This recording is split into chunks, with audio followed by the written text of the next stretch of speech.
Hello दोस्तों, तो आज हम डिस्कस करेंगे काल का क्वेश्चन पेपर, जो कि BCA सेमेस्टर 3 का कोड नंबर 303 का एक सब्जेक्ट है। काल computer architecture and assembly language.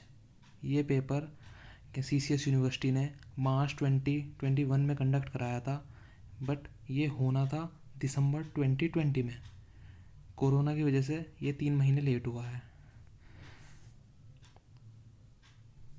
जैसा कि आप देख सकते हैं, क्वेश्चन पेपर में 3 सेक्शन गिवन है, section A, section B and section C. हम एक एक करके सारे क्वेश्चन डिस्कस करेंगे। Question number 1, define and explain cache memory. Question number 2, differentiate between isolated input output and memory mapped input output.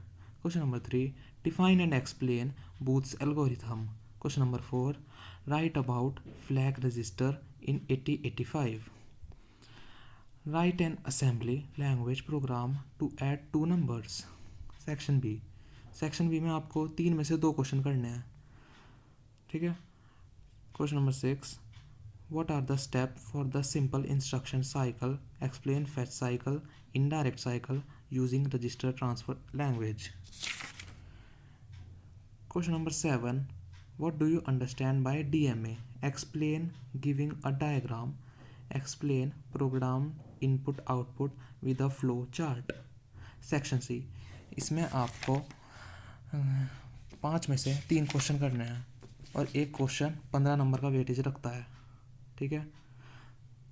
Question number 9, discuss various logical instruction machine control instructions and program control instructions in the assembly language. Question number 10, list 5 important characteristics of RISC architecture.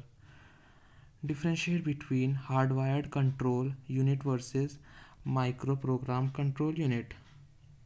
Explain interrupt driven input output in detail. Question number 11, what are the various data transfer schemes? Briefly discuss each scheme. Explain the need of different addressing modes by taking suitable examples. Explain the role of register transfer in a computer architecture. Question number 12, discuss the following in brief. Program loops in assembly language, operation code, 8-bit microprocessor. Question number 13, write short note on memory in-facing memory, floating point representation, architecture of 8085.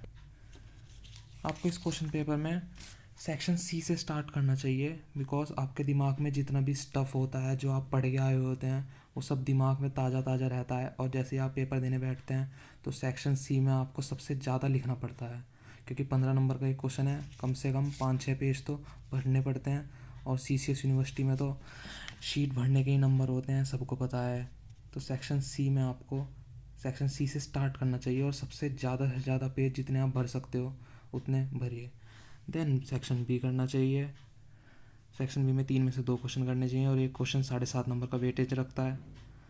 और then section A. Thank you.